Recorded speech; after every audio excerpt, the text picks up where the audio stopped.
Hey guys, so in this one we're going to have a look at the troops and transports. Dedicated transports, yeah. So you've probably watched the first look video where we had a quick look through it and explained some of the rules and stuff like that. But it's only now that we're going to get into the real meat. The guys that can stand on an objective and win a game for you.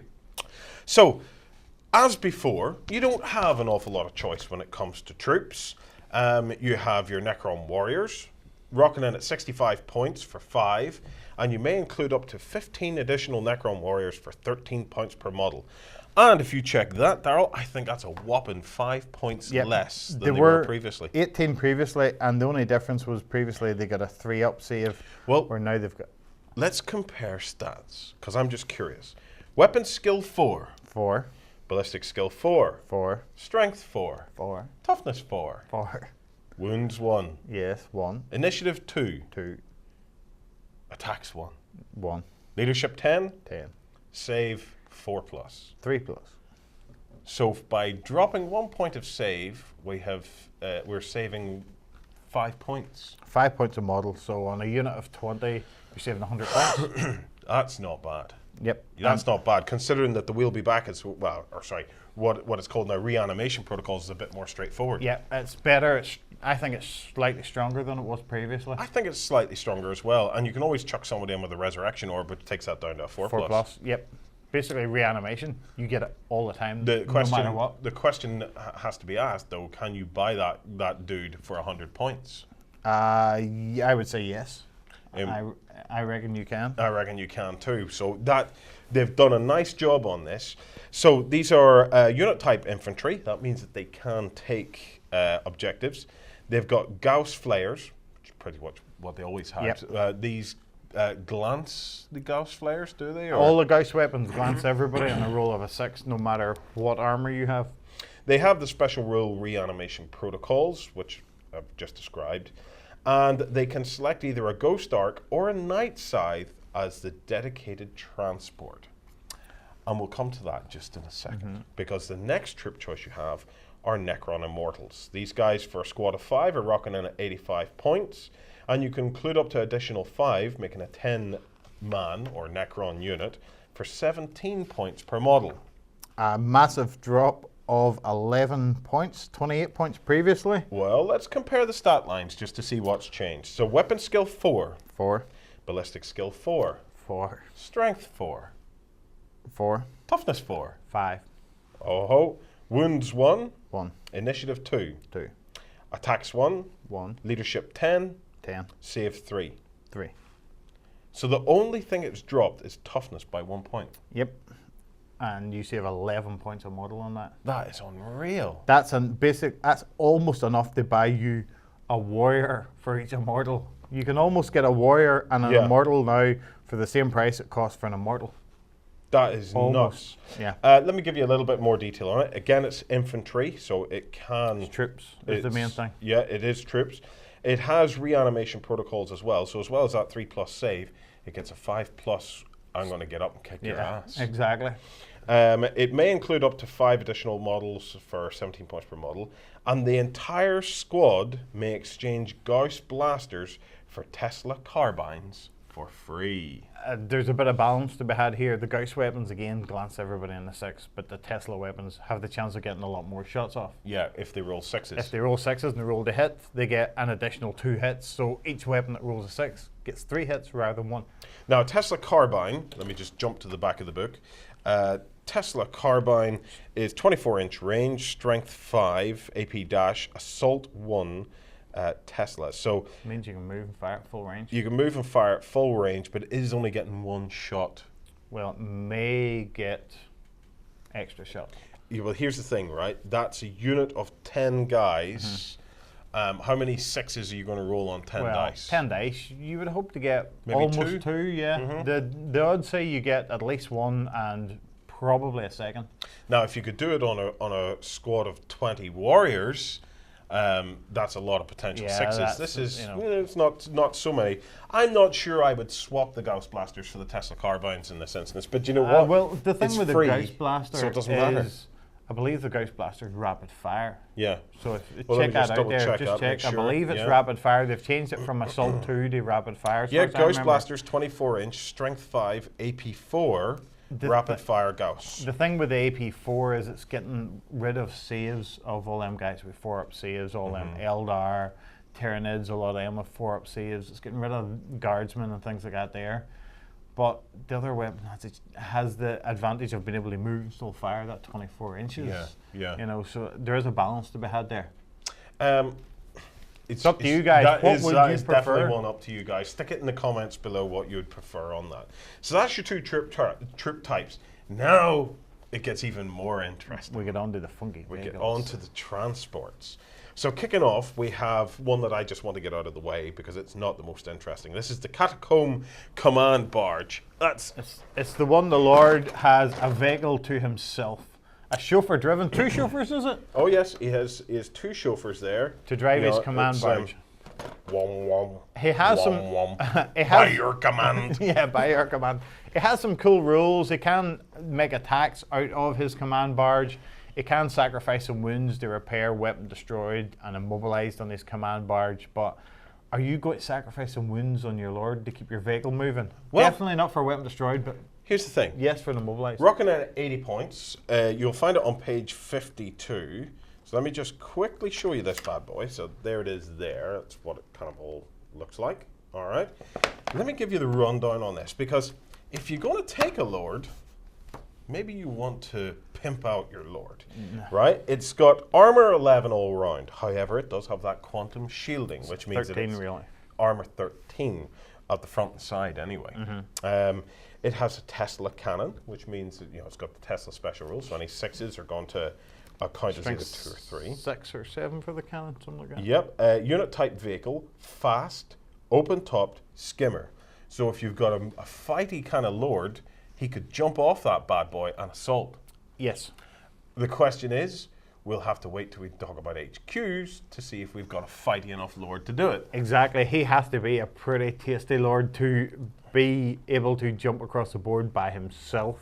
If you had that help for out. Arjack, lives because there's a pile of guys that look exactly like him standing beside him, and you can't hit Arjack. So. who's the fighty space wolf then? Well, the fighty Chaos Marine is Abaddon. Oh, if Abaddon had that. Abaddon, even the likes of my old mate, the Sanguinor, Yes. had that. The Sanguinor is vicious in combat by himself, and he may even take Abaddon in combat. Mephiston might be all right in that. Oh, maybe not. Possibly, but if we still had a Nightbringer in that, now that would be the cheese. And Nightbringer floating across the board, I think the thing may scrape off the ground trying to carry a Nightbringer. Unfortunately, Nightbringers have moved to elites, so Yeah, it's not going to happen. if I could put some of my Catan shards in there, I might be quite happy. Well, actually, it says transport capacity 1 independent character. Yep. Catan shards aren't independent characters, they're monstrous creatures. Let me just check. Monstrous creature character. Yes, but not independent character. Pants. Searching for cheese where cheese just don't exist. No. So the special rules: living metal, sweep right. attack. He sticks his knife out, cuts people, he flies over. How does that work? He hits them on the normal skill, he hits vehicles on rear armor. It's all right. You have to fly over the enemy, and it starts to get dangerous when you fly over the enemy by yourself in a little open top vehicle. He has symbiotic repair. He sacrifices a wound to fix a weapon destroyed, which I would never do, but the fixing immobilized, yes, I would do, because you don't want to be immobilized. No, you don't want to be immobilized. No, Nothing, leave it. If sit. it's his last wound, obviously you don't do that unless you're pretty certain, or you can't do it anyway. I know the rules say this, but if you were pretty certain you'd make your reanimation, would you chance giving your last wound to fix your vehicle? Are you sure you can't do that? You can't do it. But would you ever chance it? Yeah. Why? Your Lord could be dead. Yeah, but I'd chance it anyway. You know what I'm like. I'm like the world's worst player at this. I would do it because it's a cool story. Yeah. You know, if it came off, I sacrificed. if I came off, imagine how many stories I could tell down the pub about that. You know? Don't worry, you can tell stories without things like I that. only do this stuff for bragging rights, Darryl. So you know I would try that. Anyway, the final options is he can exchange the Tesla cannon for a Gauss cannon free of charge. Would you do it? Nah, depends. The Gauss cannon has that AP3, but it's all shades of average. So 80 points. Do you know what? It's going to be a kind of a personal preference, that one. Do you want your Lord, you know, maybe your Lord has a resurrection orb or something like that, and you want to give him some mobility, but, you know, even at that, if you had a resurrection orb, by the time you'd know a unit would need it to get back up, it'd be too late anyway. Yeah. So it's It only gives you the advantage of maybe increasing the range of your orb slightly around your vehicle, but I don't know. There probably is cheese in having lords fly around by themselves and do stuff. I just haven't got that far into the rules yet. if you want to see if there's any cheese dedicated to that, you'll have to watch the HQ video. Right. Let's talk about the other ones. Next up, we have the Ghost Ark. Okay, Ghost Ark is this bad boy here. Just chuck that under. There you go. That's what a Ghost Ark looks like. Now, the Ghost Ark rocks in at 115 points, and it's on page 53, which is just a couple of pages back. The Ghost Ark's main special rule is it births warriors, but the problem is it only births warriors.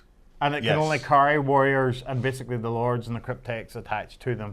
So it has a transport capacity of 10 models, which when you compare it to its counterpart, the Night Scythe, is actually less, but we'll come to that.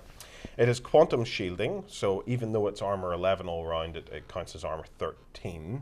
yeah. It has 2 Gauss flare arrays, which you can target independently of each other. That's its weapons on either side. Basically it has a broadside. And its special rules are living metal and repair barge. Now let me read you repair barge because it's quite an interesting rule. At the start of each Necron movement phase, a Ghost Ark can expend energy to repair fallen Necrons. You nominate a unit of Necron warriors within 6 inches or embarked upon the Ghost Ark and roll a d6. If the score is a 2 or more, add d3 models to the unit. The models can move and act normally this turn. However, this cannot take a unit beyond its starting size. That's hard. If a model cannot be placed for any reason, it is destroyed. On the roll of a 1, place the models as described above. However, the Ghost Ark is drained and suffers a glancing hit with no saves allowed.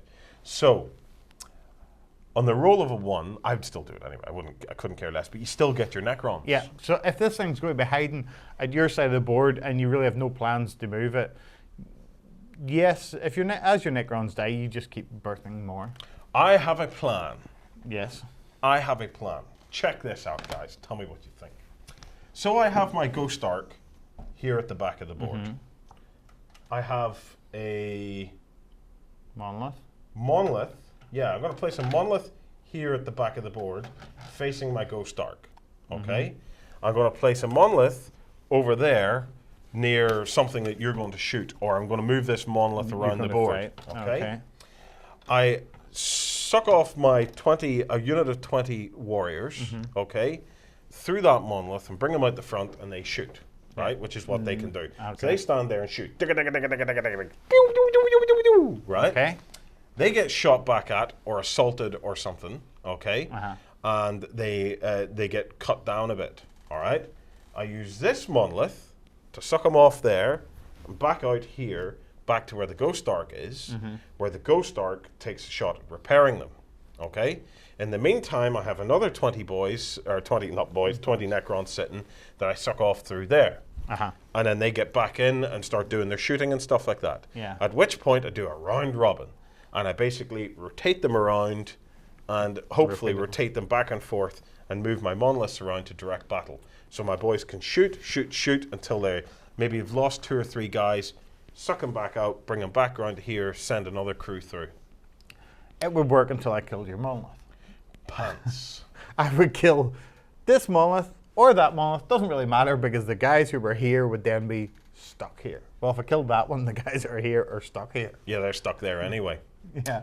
Isn't it great how these things work in theory until Until- somebody finds that fatal flaw? Yeah. As soon as your monolith dies, you're done for. But here's where, I'm There is hoping... a way around that, though. What's that?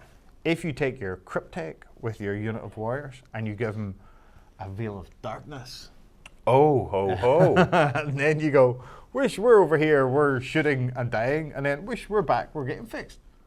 I would do that and use the monolith and be quite sneaky with my opponent, because I'd bring them out, and instead of them attacking my warriors, if they didn't realize that I had your man there with the Cryptek in it, which I'm not under any obligation to tell them. Except it's a different model, it has to be wizard. That's all right, but you always play an odd idiot who just doesn't look. Yeah. And shiny syndrome. I'd paint my monoliths gold. Yeah. Right? Gold. I'd paint them gold. Put They lights would- in them I'd that put, they vibrate yeah, and they smoke. I'd put lights and smoke and all in the monoliths. Shiny syndrome would take over. They would put all their attacks on the monolith, leaving my unit free to just blast and blast and blast and blast. They'd still try to take out the monolith, thinking they're being smart. They take out the monolith, and I'll go, Veil of Darkness, back to here. Yes, it could work occasionally. I want to see a monolith that's smoking lights and vibrates. Leave it with me. If this becomes my tournament army, which we'll be talking about soon, leave it with me, because that may be the way to go. But anyway, I hope I'm opening up something for you guys to start thinking about. That the interesting tactics of this army have yet to be found, but you have options tactically. Yes. Although what I'm talking about there may not be entirely realistic. If the monoliths had been even just slightly harder to kill, there's a viable tactic there. Yes, to a certain degree. Oh, to a certain degree. An Against expensive, there's a viable. tactic. I agree. There's a viable tactic against idiots and Justin. There's not a viable tactic against sensible people. Right. Well, let's not tell Justin about this tactic. When he's editing this, Justin, forget everything you've just heard. Anyway, so there's the Ghost Ark. There's basically what it can do. Next up, we have the Night Scythe. the one we don't have a model for, the one that we really want. The interesting thing about this, right? Night Scythe rocks in at 100 points. 15 points less than the Ghost Ark at 115 And only what? points. How many points is he more than the command barge? And only 20 points more than the Command Barge. However, this guy can transport 15 models.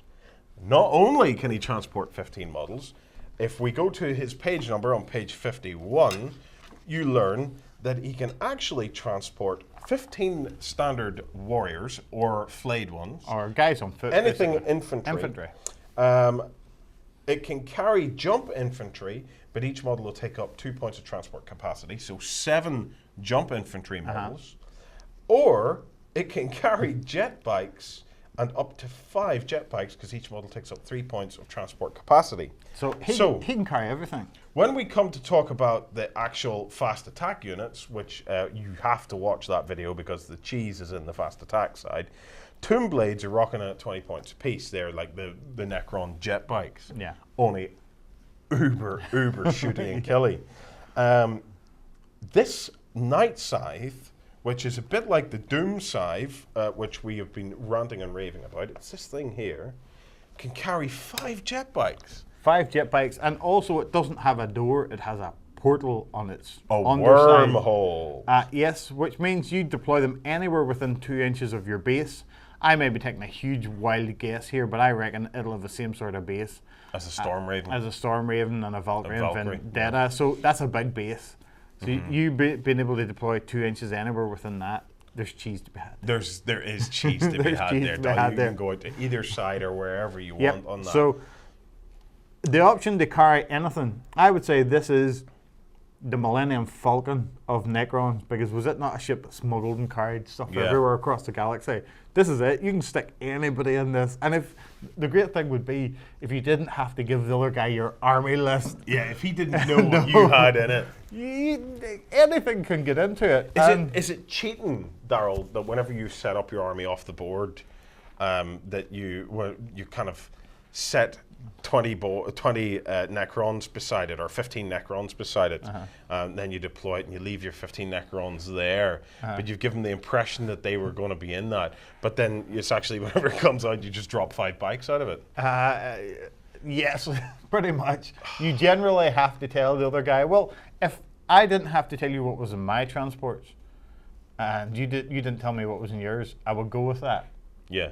But we would cheat. We would cheat something serious. We would go, no, them guys weren't inside it. These guys were inside it. And hang on to find my army list that has them guys inside it. So this army list number 4 has them guys inside it. Pants. But anyway, it's. I'll give you the rundown. It's a vehicle. It's a fast skimmer. It's not open topped, so you can't assault out of it. But that's okay. I'd drop shooty stuff out of it. I would drop shooty stuff out of it. It's. Can you? I would drop. I'm fascinated by dropping these bikes out of it, to be honest. Special rules: aerial assault, which is. Let me just read that out to you guys. Aerial assault. Night Scythe can move at cruising speed and fire all of its weapons. It has deep strike, which is great as well. It has living metal, and it has supersonic. A Night Scythe that moves flat out may move up to 36 inches. So that's right into the middle of the other person's army in turn 1 and get cover save. And if you take the funky general we like, you give it still. And then you drop bikes out. And then you drop bikes out. And those bikes can shoot. Yes. Or you drop scarabs out and they can munch somebody's vehicle. And they can munch on somebody's vehicle. Access points. Treat the wormhole gateway on the underside of the Night Scythe as an access point. For the purpose of embarking or disembarking from the Night Scythe, measure to and from the model's base.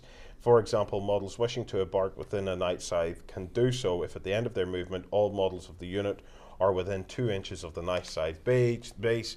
And if the base is pretty much almost that size anyway, there's cheese to be had in them their bases. There is cheese to be had in them their bases, is right. The only thing it doesn't have quantum shielding, so the armor of this vehicle is 11 all round. It is 100 points, you know, so it is dearer than your upgrade Razorback with some of the weapons in it, but it has a great transport capacity. 15 models to get out of that, you know, if you put 15 of the regular fighty guys out of the elite section, the Praetorians or something like that there, you can get a lot of fighty guys out of that. You know, even the Wraiths, I think Wraiths are jump infantry now, you get 7 Wraiths hopping out of this, if you could have 7 in a unit. So there is uses for this to get that amount of guys across the board quite quickly.